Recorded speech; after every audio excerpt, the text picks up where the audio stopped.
Should we start with like an intro? Oh, that's what a mighty fine way to start. Should we tell them who we are? If they don't know, they're dead to us. Wonderful I'm point. sorry. Again, my inside voice. I think I'm feeling saucy. Can I just say, I think I'm feeling saucy because they gave me one of these spank sticks on stage. And I don't know if anybody, I was not at this, the Randy panel, but It was given to me. I may have found a box in the back and silently handed them out to everyone. Yes! So I literally, like it literally says It was a spank paint stick. stir. And Hello again, everyone. Hi. So my question was for all of you. What's the most emotional scene you've recorded so far? The ooh.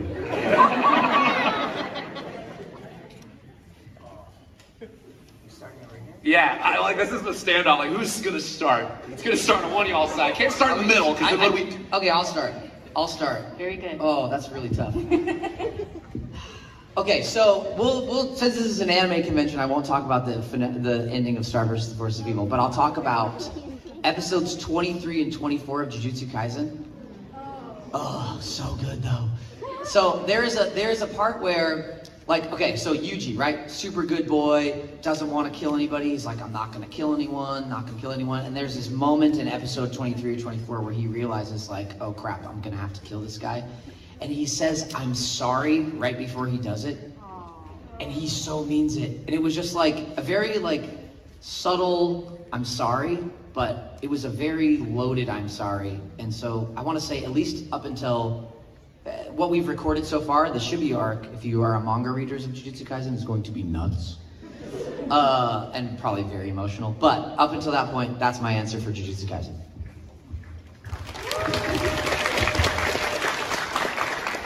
I always have a hard time picking favorites or picking, you know, the most emotional, because I've had many in my career, between shows like Blue Exorcist and Attack on Titan and Sword Art Online and Seven Deadly Sins. Like, my characters at moments in these shows go through just heart-wrenching things, with, you know, close friends and family members and significant others, and it's, you know, for me, the way I learned how to connect with these characters is to put myself in those positions as close as possible and feel what they're feeling in those moments. So definitely left the booth many times, just crushed. And there were a number of instances where, like, it took a while to kind of like shake it off. I mean, one that comes to mind in Attack on Titan, there's this scene where they're kind of in a terrible position. They're just surrounded. People are dying all around them. Eren just saw someone get killed that was very close to him, and he's there with Mikasa, and time is like slowed down, and he's just kind of breaking. He's like laughing and crying and just absolutely crushed. So after that moment, like, it took a while to shake that off, and it was actually Trina that called me and like had heard it and just was very complimentary of how that scene sounded. She was the one to kind of pull me out of it, just like Mikasa was the one to kind of pull Eren back to reality. So it's very cool to work also with just people that are so great and great castmates that'll do that and be there for you when you need it. It makes you kind of able to be more vulnerable and let that stuff come out. So many scenes that I've had to take myself there. So yeah, it's tough in there sometimes. Sorry, good morning, guys. Yeah, right. Yeah. Jeez. Starting the day with one of those. Yeah, it's funny. basically, Bryce's answer is, I don't know. I don't know. That's what every answer from me will be, by the way.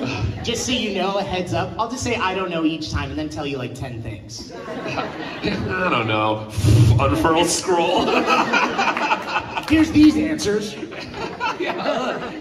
But yeah, I was going through the data banks while you were telling that story. I was like, man, I was trying to think of one that was emotional, maybe like a good emotion. But you know, anime, there's no crying in anime. Lies. But like, Of course, one of the ones for My Hero Academia, where Sir Night Eye's in the old hospital. And a little story behind that is I had to record that in just a couple minutes because Chris Sabat, who plays All Might, had to jump into a session. This was back when we were still doing it in the studio. And Alexis Tipton was sub-directing at that time, so because Colleen was doing stuff. And I didn't know it was that scene for that day, so I'm like popping in. I'm like, cool, it's only a few lines, which I don't know if you watched that. I've seen that episode. Yeah. If you haven't, I'm sorry, I'm spoiling the heck of it right now. But there's only like 5 or 6 lines for Mirio in that, but it is him saying goodbye to Sir Night Eye. He comes like hobbling in from his room because he hears that it's like, you know, he's about to pass. And so, you know, he says, you know, I'm not ready, don't go, you know, all the things that you say to someone who's, I mean, I think it's actually kind of a gift in life when you have the opportunity to say goodbye to someone. Personally, like, because, you know, you get self-reflexive in these moments, and I'm not trying to put too much of Rico in Mirio. It's definitely got to be Mirio's experience going through this. But yeah, that was powerfully emotional, because when we got in, Alexis is like, we're all behind on, we're trying to like get it dubbed, and she goes, oh my God, I'm so sorry. You have to dub this in 5 minutes, and we only got like this is like really powerful stuff. And I'm like, no, this is perfect. And I was like, Alexis, this is exactly how life is. Because when people leave your life, it's not like, let me take the whole day to have a conversation with you about, you know what I mean? And so it reminded me, and well, before I tell you that story, just real quickly, I'll say that I did it, we did the scene, you know, heart-wrenching. I give Alexis a hug, she's like, thank you for, you know, being there. I was like, no, dude, that's perfect, it went great. It was like one take Johnny, we did it, I left. I went up the way, recorded some One Piece.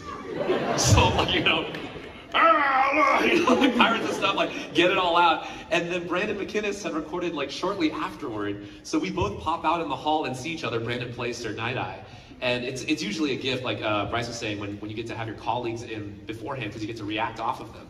I was working in a vacuum, so I recorded first for Mirio. All I saw was like blank, vacant, Sir Night Eye, you know.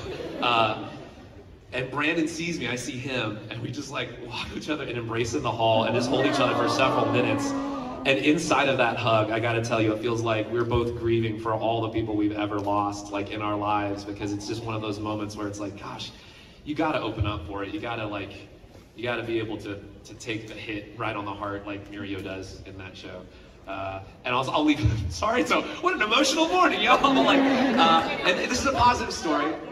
I'm just saying, it's a positive thing. It reminded me of like, I was working at American Players Theater, working on a play, Rosencrantz and Guildenstern Are Dead. I'm playing some rando player that comes out. Anyway, I get a phone call. It's like, oh, grandma's going, you gotta say goodbye. And it's my brother, and she's like not there, you know, she's, you know, ready to go. And so my brother, he's there in the hospital, holds up the phone to my grandma, and all I hear is the kind of jostling of the phone, kind of like, you know, and I'm like, what do I say? What do you say? And so I said what words can only do. I'm like, you know, I love you, don't be scared.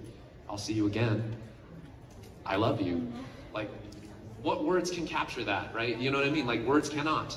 But my brother, you know, gets to the point, he's like, oh, are you good, you good? And I'm like, wish I could have been there for my brother. But it was like the gift that I got to do that. You know what I mean? Like, I don't know. Maybe that's a very Mirio way to look at it, right? You know what I mean? Like, to be able to even like say that, like, is a gift. So yeah, look at that, positivity. That was beautiful! No more cry. Don't be crying.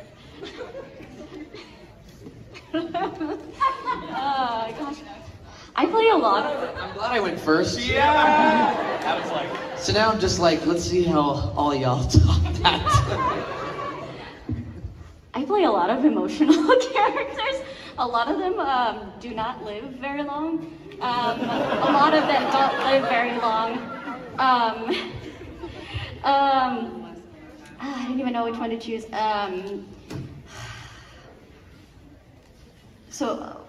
Short, really, one was like, that was really difficult, was in Kageki Shoujo, and to play like the younger version of her that went through very heavy and difficult, and like Marissa Lenti, the director, was amazing at like kind of guiding me through that process. I'm not going to get too into that, for Makia, if any of you've seen that movie, it's a beautiful movie about being a mother, you know, she adopts this child and raises it, and you kind of see him grow up, but she is like this immortal being, so she is going to like outlive him, Spoilers, at the end she has like this like really big emotional like scene. She's like remembering like all the times they've had like with him growing up, and she's having this big cry. And you know, like when we do anime, we do like bits at a time, and then we stop, and then like the engineer has to like shift it over to like make sure it fits and like and give direction. So I'm having this big emotional cry, and then I have to like hold it while they like try to shift and watch it to make sure that it's like working. And then so I'm trying not to like cry, and then like my eye like slips from like the whole script's there, and my eye slips down, and it's like the baby version of my son. And it's like, I love you, mommy. And I was like, and we have to do like the cry like 3-4 times. So I'm like, I can't do this anymore. It's been like 40 minutes of this like crying scene that's like 5 seconds of the movie. But yeah.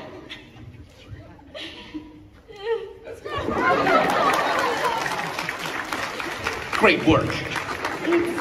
Like everybody says, it's so hard to choose because I think I've always said the characters that I've been fortunate enough to play, it really is such a stroke of luck and timing why we all get the jobs that we get, because I don't know if the job came up, like if they were going to dub the time 5 years later in my life, would I have still gotten the job? Because when you audition for something, there's something about your life and your essence and the way you say those words that are honest for you that we change as we go through life. Would that read still be what they needed and wanted 5 years later, because I would be dealing with something differently? So there's always a moment for every single character that I've voiced where the super heavy emotional stuff is when Jeremy and the character meet. Like when we're both dealing with the same thing, that apex of like, this is why I got this job. This is what I needed to hear, or this is what I needed to say to help me deal with this healing or help me get over this hurdle or growth in my life. So to say, this is my favorite would be like, this is the character that meant the most to me to help me move on in my life, which is just not true. They've built on each other. They've helped me get through different things. The only thing that they all have in common is when I just let go, sigh, and don't go, I have to give a perfect performance. It's when I just say, I just have to be. This is where I give up. This is where I just say these words, and this is where I get super honest and super vulnerable. That's when the most emotional stuff happens for me, when I stop trying to be what the director wants, or trying to be what Jeremy thinks is perfect, or trying to be what the writer wants, and I just say, this is where I am right now in this place, and then I leave. And there's usually, like everybody said, a moment where you walk out of the booth and go, oh, there's a lot of stuff coming up now because I just got really real, and that's where all my personal stuff now has to leave my body, and I have to have a good cry or have a good laugh or go sit outside and chill and process all of those emotions. But like they said, those super heavy emotional scenes are such a gift because that's where we connect with this character, and we can allow this character to sort of be a guardian angel to help us process and move on in our life. So those are my favorites.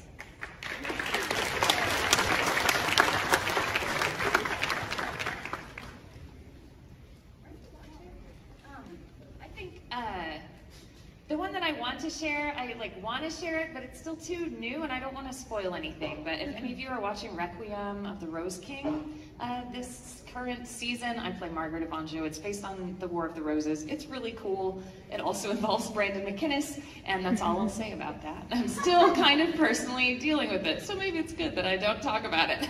Please watch.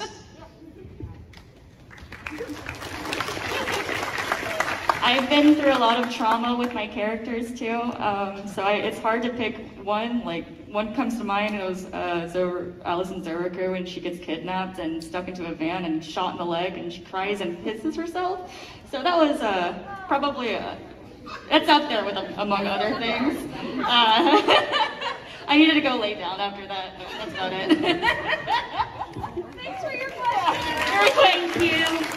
Thank you for your question. So actually there was a typo on the panel listing. It says this is the voice actor extravaganza. It's actually the voice actor emotional extravaganza. Yeah. There was an asterisk. There wasn't enough space. All right, so I did have time in between to talk and took off my glasses because they were starting to fog again. But sorry I couldn't get much of that panel, but you know, there will be highlights in there and, you know, stuff. But I'm on first for Jeremy, so that's great. So I may wander around. I may, if Bryce's line isn't too long, may go to him again. But right now I'm online for Jeremy, and, you know, I'll just wait here for that. So I'll see you then.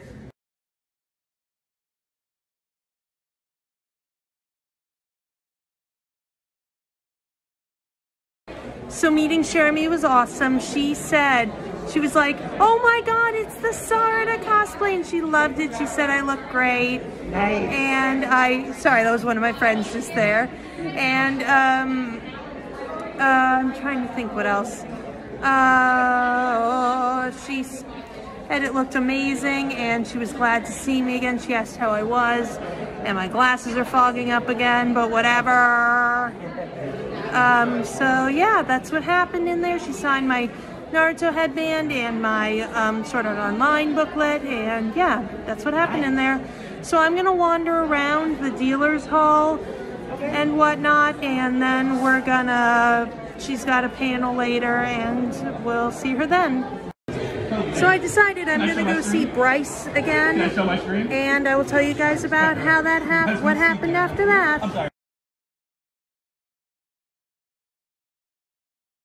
So meeting Bryce went really well. He said it's always great to see me and was glad to see me again. I had him sign my My Hero Academia hat, and it was just awesome to see him again. And he said it's always great to see you. And I got a hug, and yeah, so that's what happened then. So coming up will be, I don't know if I'll record it or not. So the Love and Light panel with Jeremy Lay, I don't know if I'm gonna record that or not, but we shall see. If not, then I will tell you about what happened during that. All right, Martians, I decided even before the panel, I'm not gonna record the Love and Light panel just because there's gonna be probably a lot of personal stuff shared, not just from me, but everyone else probably, so just not gonna record it. I'll tell you about just what happened with me, potentially, because I don't know how personal it may get. So yeah, I will see you guys after the panel. Actually, I have to grab dinner, but then after I grab dinner, I will tell you guys about what happened after the panel. All right, so the panel was awesome. I'm a little bit tired, but yeah, a lot of people said some personal stuff, so I just think it's better that I didn't record that. But Jeremy was super nice. I spoke to her a little bit after the panel, just talked about, you know, a personal thing that happened, and she was very sweet about it to me. So tomorrow we have just the SAO panel. I will not be cosplaying because I gotta get right after that panel. I gotta go right to the airport, so I will not be cosplaying. But I will see you guys for the highlights of the Sword Art Online panel. So I actually decided to see Jeremy, and I got a print from her, and she said that it was great to see me. She said that I made a wonderful Sarada. She says I love the Asuna, but the Sarada was amazing. And we talked a little. I said I had a bit of an anxiety, and I almost had a panic attack because I don't have my meds in my system yet. And we talked a little because I'm currently, to update you guys, I don't have a job right now. Just, there are reasons, I don't want to go into it. And she said, you know, I put in a box like the worry about not having a job and just taking my time to relax from, you know, everything that went on in my previous job, and just relax for a little bit. And she said, you know, whatever comes will come to you at the right time. And she said, I'm sure whatever job you find will be wonderful. And we talked a little, and she said it was so great to see me, and I said it was so great to see her too. But we've got the Sword Art Online panel, and I will see you guys for highlights of those, unless something else happens, because there probably will be something that happens before. Kirito would be the most powerful fighter in my arsenal of characters inside a video game. 1000%. Because he's cheating. Not a cheater, Bryce. It's a beater. He's a beater, not a cheater. Yeah, call what you will, but he wins. His life bar does not go down. He is God mode running. Outside a game, he's the first one to die. He's out of shape, he's slow, He's dying first. Well, he's gotten better over time. So maybe he could hold his own for like 15 minutes. He can jump on his motorcycle there and you kind of go. get away from people. He's a good rider. Yeah. We could get him a Vespa. Yes, Sarah. What's your favorite fight that you guys recorded in Sword Art Online so far? Or favorite two if it's hard to pick? The question was, what's our favorite fight in all of Sword Art Online? It's fresh on my mind and I really did like it. So there's a pretty epic fight near the end of SAO Progressive Part 1, and I think that's probably one of my all-time faves. The first time that they're kind of using the Switch together and working as a team, and that was really cool. And I love the way they kind of redid it with the new animation and like it's added just to it. Visually beautiful. Oh, but also the ordinal scale battle where we have like it's very it feels like a very like Avengers kind of battle where they're like on your left and here. It's like, and the whole time watching that with an audience and people are like yes, and then every time anybody jumps in, that was really, really fun. That has so many callbacks to like all of those like moments throughout the show. Totally. It was so fun. So those two would probably be my faves. Yeah, good choices. It's so hard to pick. There's so many good fights throughout the series. And I'm really bad at choosing favorites. Like, you really are. I'm trying to get better, but I'm not that great at it either. I feel guilty about it for weeks. It's so tough. I mean, like, I just start listing everything from like the beginning, from that first Aincrad season into the fairy arc where he's going up the tree. Like, that's so insane. Yeah, absolutely. Gungale, I just wanted him to have a photon sword, lightsaber, photon sword, and cut a bullet in half with it. And I got that in Gungale. That was so cool. I mean, even Caliber, Mother's Rosario, like, oh my gosh, so many good moments. And all through Alice's Asian, there's some really insane fights. So, yeah, I mean, there you go. I just listed everything. I also, Bryce, somebody told me about this the other day because they heard that I couldn't make decisions, and I was like, Bryce needs this too. So you know, like the see and say, like machine. Yes. So you would just put your characters' faces on each panel, and then that's how you would decide. Just a little roulette. Bryce likes yep. Beanie Tone. Yep, that's it. I think that's the way you should go. But then I just keep pulling the thing. Bryce likes Aaron Yeager. So you get all of them. Bryce likes Rin Okuma. That would be the panel called Bryce Likes. It's like make it happen. Okay, I love it. That sounds fun.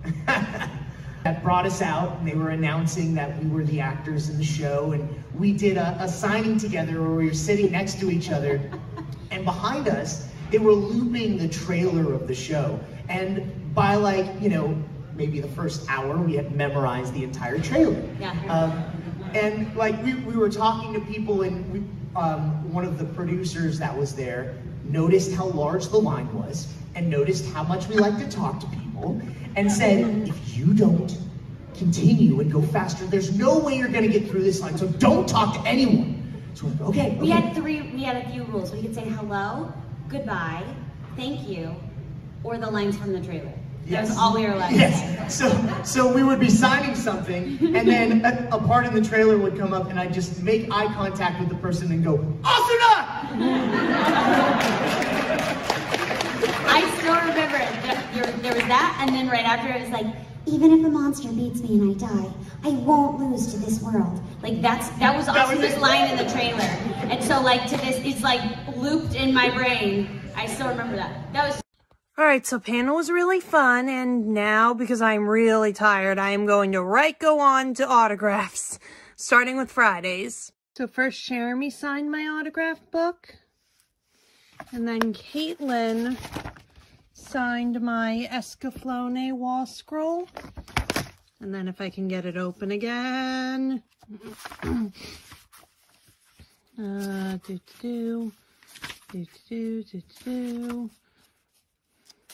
Kari Walgren signed my wall scroll. And Jeremy also signed my Persona 5 hat right there.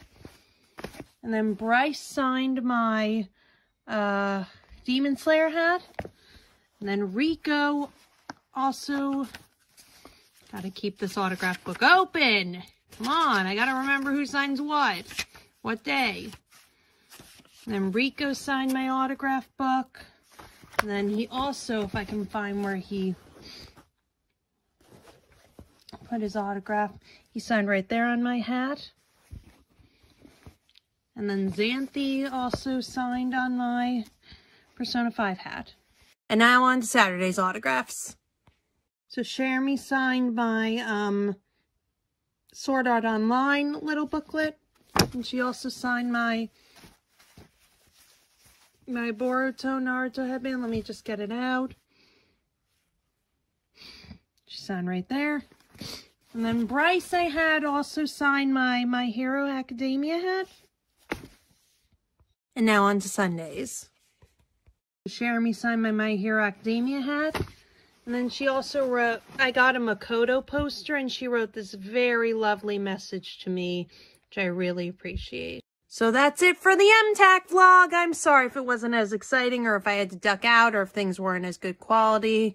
But you know what? I still had a lot of fun, and it was great. So I will see you guys next time. Hit that like button if you like this video. Make sure to subscribe if you want to be a Martian. And remember to be strong, be confident, and be brave. And I'll see you guys next time.